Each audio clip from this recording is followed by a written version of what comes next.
Inside Shari Lewis' Two Marriages, how the lamb chop ventriloquist's husbands shaped her approach to her career.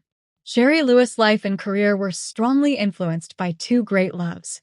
The ventriloquist's double life is one of many subplots covered in Shari and Lamb Chop, a new documentary about the trailblazing children's entertainer and her beloved sock puppet, Lamb Chop.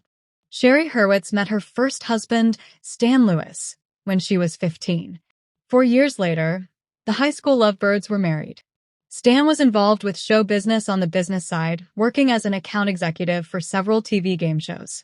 He was in the news for getting into a scandal. They had a bit of a crisis. There was a bit of a scandal about people being mistreated by the show, and there was a big investigation. The shows were canceled and Stan was out of work. Ely Hurwitz, Shari's cousin, explains in the documentary. It was crushing to Shari and to her parents, adds Hurwitz. They were really worried about how the whole scandal would impact her public persona. That kind of ended that marriage. So they split up, got divorced, and then hushed up the whole thing. Shortly after divorcing Stan, the up-and-coming star would find herself in the company of Jeremy Tarcher, who was in the TV field as an assistant program manager, and who, Hurwitz writes, came from a wealthy family and is what we today call a trust fund child. She and Tarcher hit it off. I think he was the most elegant man I've ever met.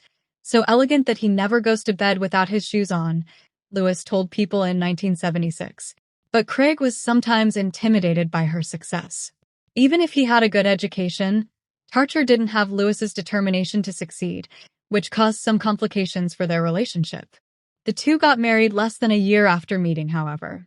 By that time, Lewis was already a successful puppeteer, having introduced Lamb Chop on the morning children's TV show Captain Kangaroo in 1957. You just can't open one of the doors that you're not conked by a rabbit or an elephant, Tarcher told Q magazine in 1958, according to CBS News. It's like I'm married to Fibber McGee. Fibber McGee was a beloved radio and TV character from 1935 to 1960, best known for his overstuffed closets.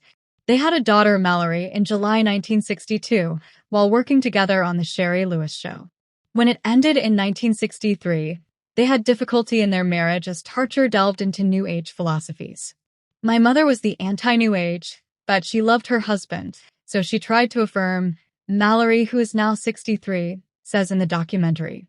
Yet the two found their share of hard times through Tarcher's drug experimentation and lack of determination to reach the professional status of Lewis. He did, according to the 1976 People feature on Lewis, have some success as a nonfiction and celebrity books publisher. Publishing Johnny Carson's Happiness is a dry martini among the titles in his catalog. I've never thought in terms of not working, Lewis says in archival footage in the documentary. I can't comprehend not working. If I didn't have this, I would be doing something else. I would write. I would be at an ad agency. Tenacious through rough patches, Lewis and Tarcher worked out their differences and were together until her death from uterine cancer in 1998 at age 65. He was 83 when he died in 2015.